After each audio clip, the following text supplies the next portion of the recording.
Have you ever felt that way after being healed? I just want a man to hold me. I mean, are you trying to get me in trouble?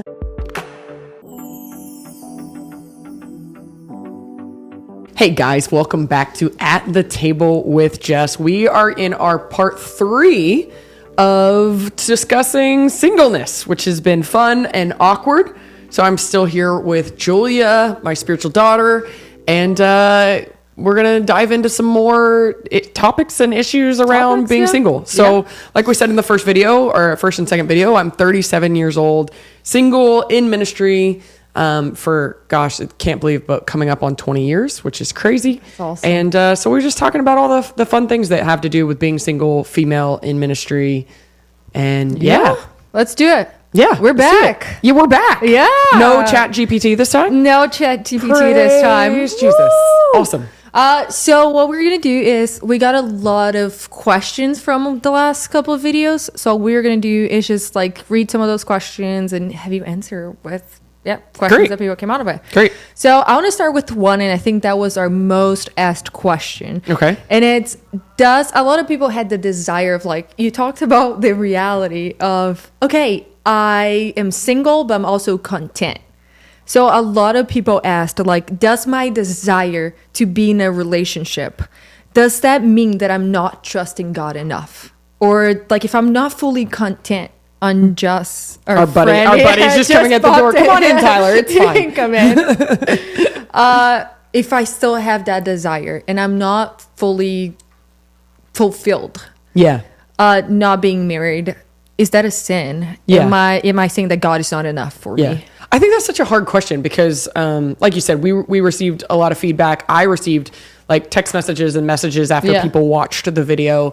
And the theme that I kept hearing was basically this, like, I'm older, I really, really want to be married, but I'm lonely and I don't feel, essentially they would say this phrase, like, I don't feel satisfied in God. Yeah. And I think that's so hard because you can't blanket statement one thing that's going to apply to every person, right? Mm-hmm. So obviously we need to be satisfied in Jesus, and Paul said this phrase, like, I've learned to be content in all things, which is really important. Yeah. So he talked about in plenty or in lack. I would say in singleness or in marriage. Good. Really we need to learn to be content with the Lord. But at the same time, I use this phrase, I think the Lord will use holy discontentment as well. Mm-hmm. And so sometimes when you're feeling discontent, it's because a season shift is coming, whether that be a job that you're in, a location that you're in, or maybe a relationship status, right? And so I've got plenty of friends that, you know, were so content in their singleness, and then a few months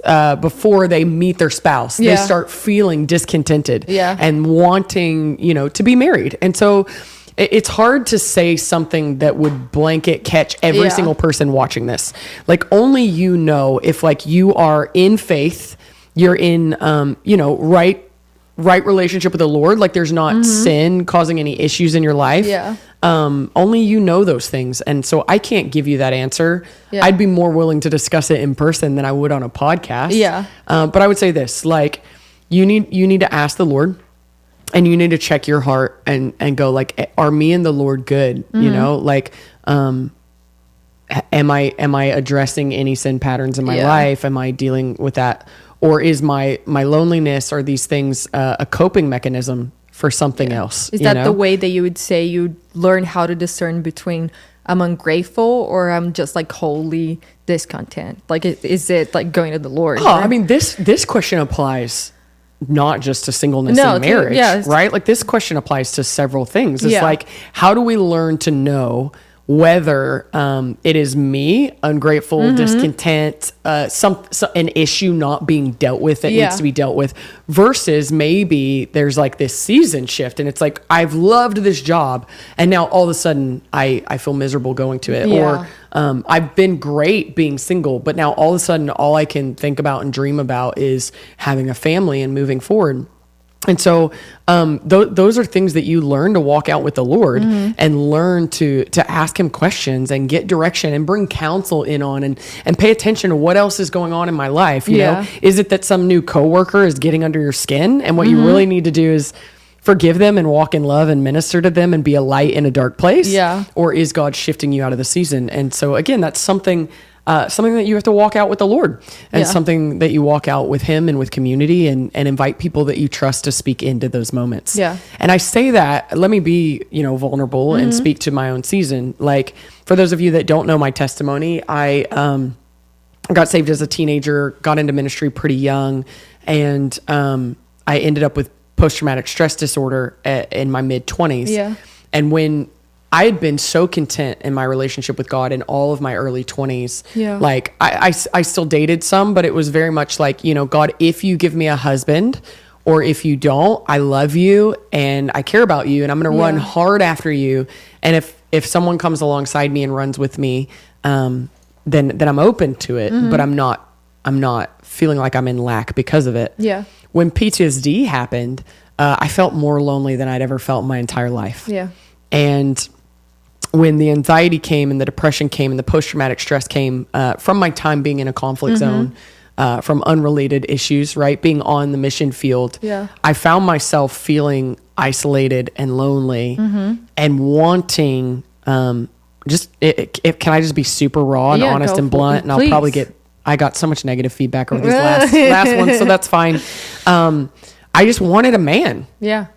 Right? Like, I wanted a man to hold me. You wanted to be held. Like, literally, I wanted a man to hold me. Yeah. I wanted a man to comfort me. Yeah. I wanted to go lay down in bed at night and not be alone. I wanted to wake up in the morning and not be alone.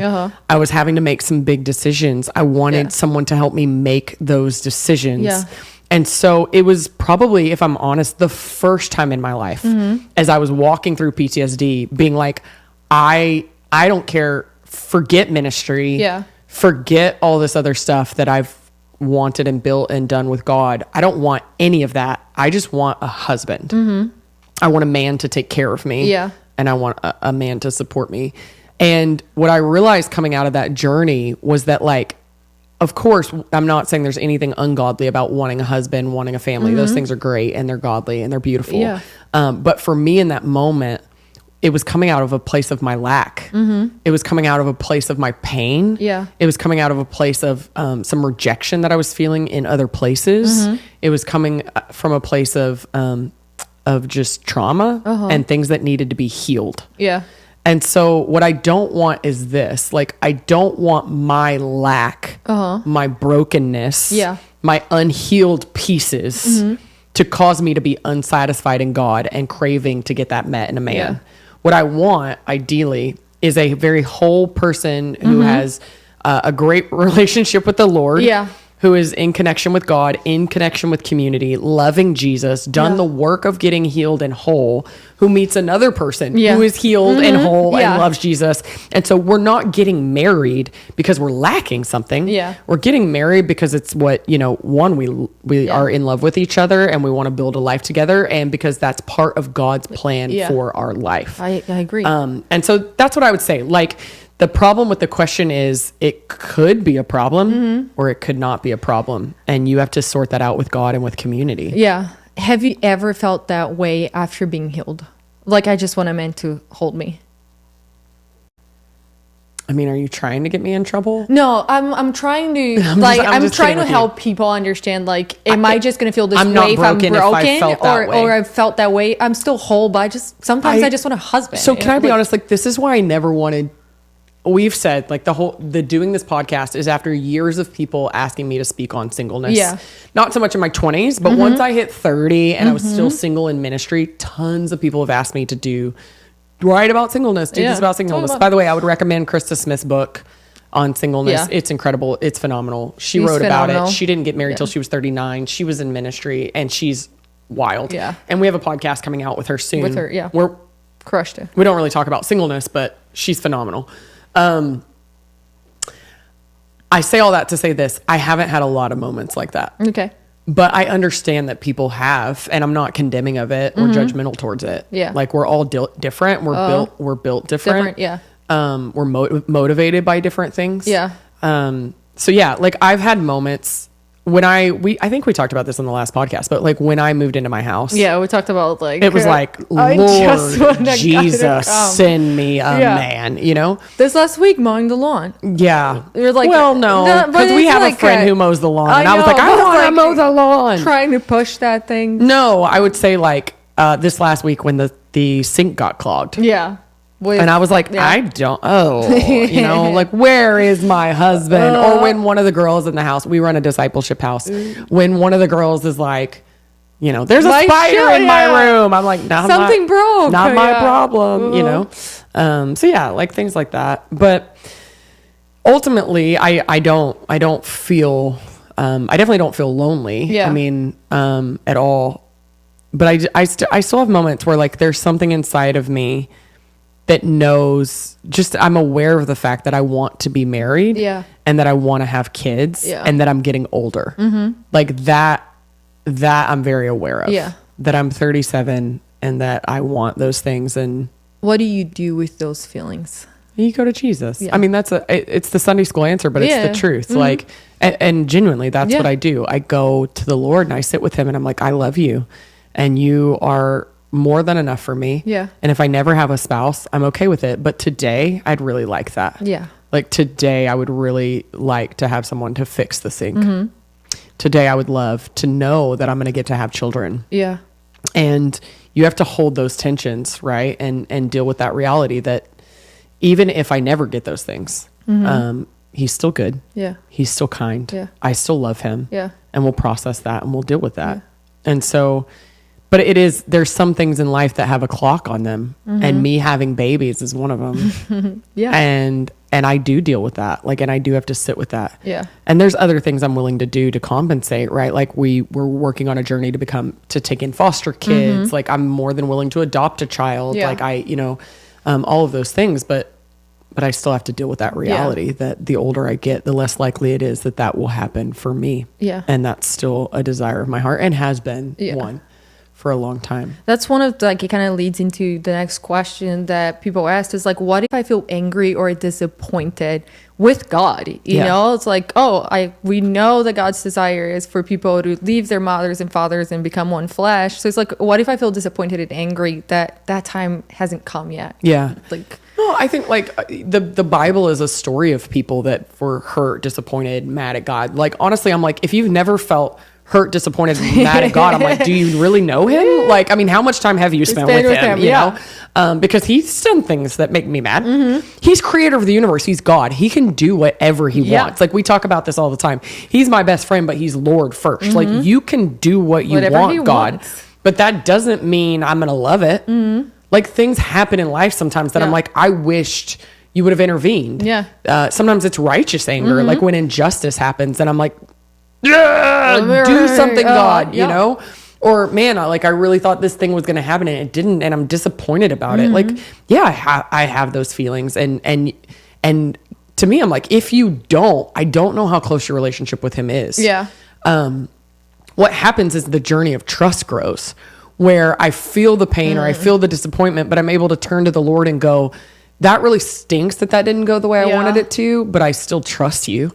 I mean, you've been around me now for like 4 years. Like that's a daily part of my verbiage. That's a daily part of my prayer life. It's just, I think I write it in my journal every day about something. If you were to flip through the journal pages, it's like, but I trust you. Like, I mean, that's a consistent, but I trust you. It's a consistent phrase in my life, but I trust you. I really thought this was going to happen, God, but I trust you. I'm hurt by this thing, but I trust you. And so we take those things to the Lord and we work till we get to the place that says, but I trust you. Yeah. And if you can't get to that place, that's when you're in the danger zone. Yeah. Right.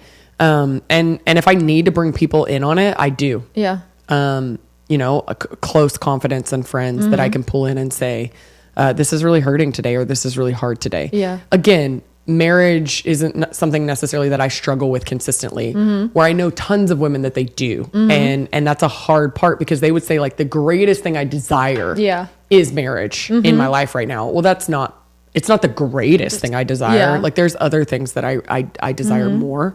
I would say having children is getting high on that list. Like that's something, I guess if I'm honest, like I look at marriage and I'm like, that could happen any day until the day before I die. Yeah. Right.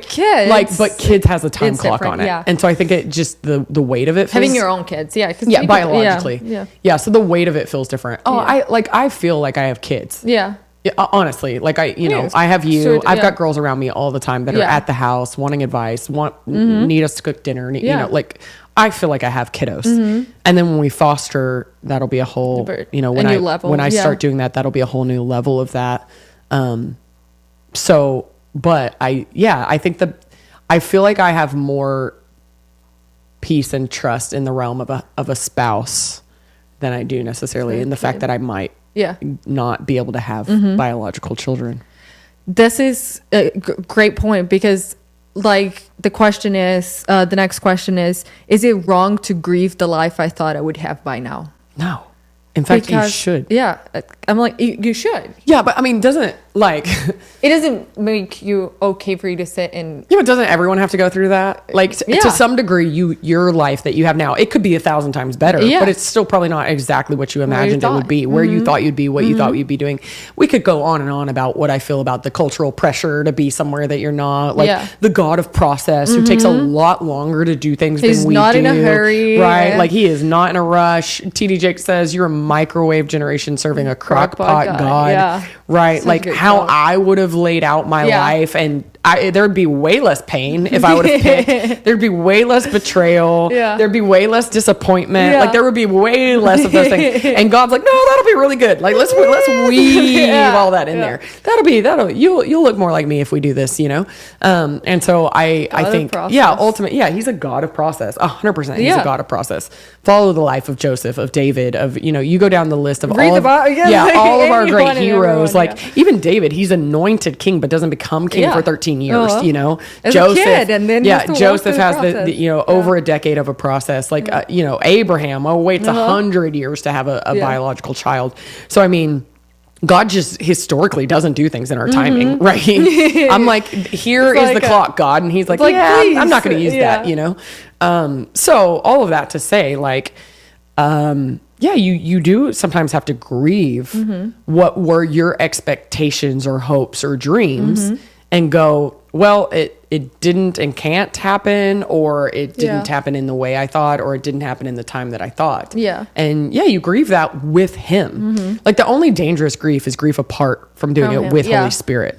Like it's still dangerous to grieve only with your friends. Yeah. You have to invite Holy Spirit into that process of like, here's this deep pain and desire that I'm grieving, that it's not here yet. Yeah. Of course, at 37 years old, I don't know what I thought was going to happen, that God was just going to snap his fingers and I was going to have a husband and a family. But like throughout my 20s, I've said this, like it's not like I focused on getting married or focused on having kids or building a family. I focused on bouncing around the nations, building ministry, doing those things, loving Jesus, like, and I don't regret any of those things. I just, marriage and family were not on my radar. Yeah. I think somewhere inside of me, I had been told this adage that so many people have heard, and that's run hard after God and the right man will just come right alongside you. And I believed that. Yeah. And I don't think I'm calling it a lie, but maybe I'm somewhat calling it a lie.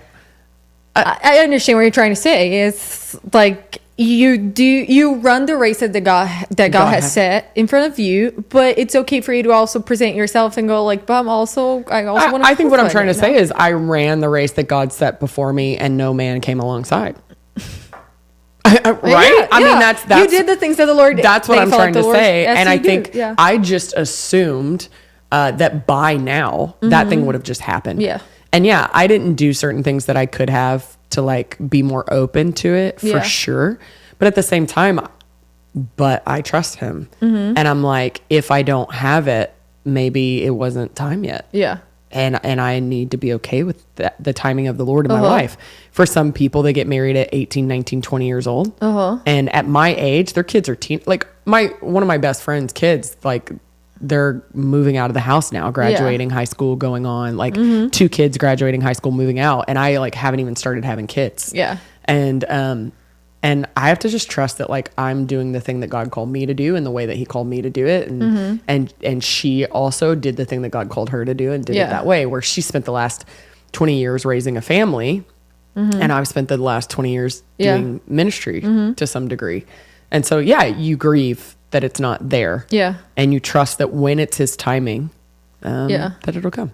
Talk a little bit more about this tension of like, I trust his timing, but I don't want to, like, are you going to just sit inside of your house and wait for your husband to knock at your door? No. Like, right. Like talk a little bit about Dr. that. Henry Cloud talked about this, right? Like, it's, but I trust God.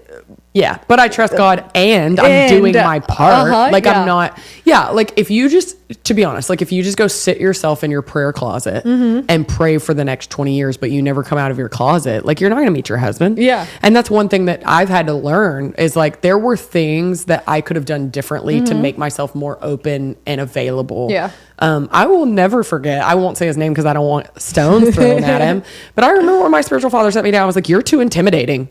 You know, you talked did I say that on the last podcast? And I was like, ooh, you know, and I was like, ooh. He was like, you could soften, like that would help. Yeah, you know. And so I think there are certain things like go to church and go introduce yourself to some people. Like go to the social nights. Like go be a part of a small group. That's not just a women's group if you're a woman, and not just a man's group if you're a man. You know, like go be a part of things. Get yourself out there and be willing to meet new people and do new things and for me, I was always in church, but in the context usually like I was preaching. And that's a hard dynamic to meet people. And so you don't just go down and like, it's not just like, hi, you know, and the people who did come up to me afterwards, like, it was never like, I'd like to take you to coffee. It was like, God said, you're going to marry me. And it was just strange. Like the context in which I was meeting most people was strange. And yet at the same time, I met some really incredible men in the different spheres that I was in. So that's what I'm saying. Like you can do some things to open yourself up. Dr. Henry Cloud made the comment and he was just like, somebody called and was like, I want to get married. I'm just waiting on God. And he's like, well, what are you doing outside your house? I don't, like, I'm just waiting. And he was like, do you think God's going to bring your spouse to your doorstep? And she was like, yes. He was like, well, then the only person you're going to marry is the FedEx delivery guy or the Amazon driver. Cause that's the only people coming to your door, you know? And that's fine if that's who you want to marry, but that's the only options you got if you stay inside your house. And so I think there is an aspect of that is like, and that honestly, to speak to some of the women that are watching this that are older, that gets harder as you get older. Yeah. Sweet baby girl, you're 23, right? People your age are still like going out dancing, and going out and like hanging out and staying up till 2 o'clock in the morning and doing all that stuff. Like most of the people at my age, like they are married, so that they are going out. Like they're not doing that kind of stuff. They're not like staying up till 1 o'clock in the morning, 2 o'clock in the morning, spending time with friends, playing game nights. Like, you know, like the older you get, the more intentional you have to be just about like hanging out with friends. Much less meeting new people. Yeah. And so my natural day-to-day life doesn't put me around new people much besides at church on a Sunday morning, you know? And so, that's like, it's hard. Yeah. You gotta be like extra intentional. You have to be super intentional, you know, short of me getting up on a Sunday morning in a crowd when I'm preaching and going, I'm single. Somebody call me, please. You know, and have I been tempted? Maybe I have, you know, like you'll never know. Email me your phone number. Of times people have come up to me after services though and been like, this is my brother's number. You know, this is my nephew. He's single, you know? I'm like, maybe it's time to start calling those numbers. I don't know. But so it's just, that gets a little bit harder, but you have to make yourself available. You've got to process all of that stuff and ultimately remember that at the end of the day, like I actually wasn't created just to be a wife, even though I want to be a wife. Yeah. I wasn't created just to have kids, even though I want to have kids. And that's really bad theology if you believe that. Yeah. And we found out after our last videos that some people do believe that. But sorry that I completely disagree with you and you can't prove yourself biblically. But you can't. It's true. But at the end of the day, like I am created to be in relationship with Jesus and with people. Yeah. And I do have to trust him to put me where I'm supposed to be when he wants me there. And so I hold those things and try to do both of them well. And your identity, understanding your identity as a daughter before, as a mom, as a before as anything else. Yes. And that goes for people that are. We'll have some people that watch this that are married and do have kids, and it's like, no, like your primary responsibility in life isn't to be a spouse. Yeah. It's to be a daughter of the king, right? Or a son. And everything flows from that. And everything else flows from that. Yeah. And we want whatever that is that you're called to do. Yeah. Do it as unto the Lord. Yeah. Agree. And do it with him. So. Final question. Sure. Or maybe 2 more. I don't know. We'll see. Okay. 1 more. How are we on time? 20 something. So one more. One more. Yeah. Because this other one. How do you deal, or how should a person deal with the pressure or pity people get from others about being single? Pressure or pity? Pressure or pity you get from others about being single. I mean, pressure is such an interesting phrase. Like, in today's Western context, like most of the pressure is going to be people making comments, and I get them. Yeah. Oh my gosh, I get them all the time. Right. My family's a lot better, but there was definitely a season where my family's like, when are you going to get married? Yeah. When are you going to get married? Yeah. And like, I've sat down and talked with them and been like, hey, like I can go to the end of the road over there and I can write a poster that says, will you marry me, and pick up the next person that picks me up. But y'all are all going to have to deal with whoever that person is, and that helped. That like, what do you want me? Yeah. Do you want me to go to the grocery store and just propose to the first man I see? Like I can do that if you want, but I just don't know. I don't know how well that's going to go for any of us. I don't think you would have a very happy life. But sometimes that's the way it feels. Like people are like, just pick one. And I'm like, first off, I'm a woman, and right or wrong, I do want to be pursued. You don't want to go like, right? Like I want a man to be like, I want you, and pursue me. I'm not gonna just walk up to the next guy I see and be like, I need to be married, and my family is really pressuring me. And I like you, so totally. Can you please propose to me? Like, please propose to me.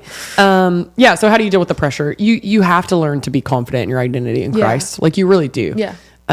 I have to be confident. Heck, just getting like, we got comments on these videos, just to be honest, that were like, she has man energy, or you sound like a lesbian, or you don't understand the biblical way of being married. Like, this is your highest value in life. And all of these comments, right? None of them, people ask me if they bother me. None of them bother me because I've been in ministry for years. So I'm like, if you think that's the worst thing that's been said to me, it's probably one of the nicest. Like it's harder when what you say is true. Like then it hurts, because it's like, you're kind of right. None of that's true, so it don't bother me at all. Like if you lie, you lie. I'm not the problem. You're the problem. When you say something that's true, and the Lord uses it to convict me, then it's difficult and painful. But no, my point is this, like people are always going to have thoughts and opinions about whatever you do. And they're always going to put pressure on you. And especially if you live a life in front of a camera, a microphone, a stage, whatever it might be, an altar, like in the pulpit. And even just in your home, like people are going to have opinions. Yeah. Right. And so certain cultures put a lot more pressure on getting married young, and families do make that really difficult. Yeah. For me, coming out of the pulpit, I have people coming up to me like, I'm fasting and praying for you to get married. Like I've had people say like, I know you must be miserable. I'm like, no, I'm not, I'm okay. So there is a lot of that pressure. For me, it just doesn't bother me so much anymore, but it's because I've dealt with it for so long in so many different areas of my life. Yeah. The criticisms, those kind of things. And the tip that I would give to people is like, you become so radically convinced of your identity in Christ. Yeah. Like I know that I am a daughter and that I am loved and that I am cared for. Yeah. And I know that my dad is taking care of me and that I can trust him. Yeah. And so you can say all these things about me, whether it be true, false, whatever.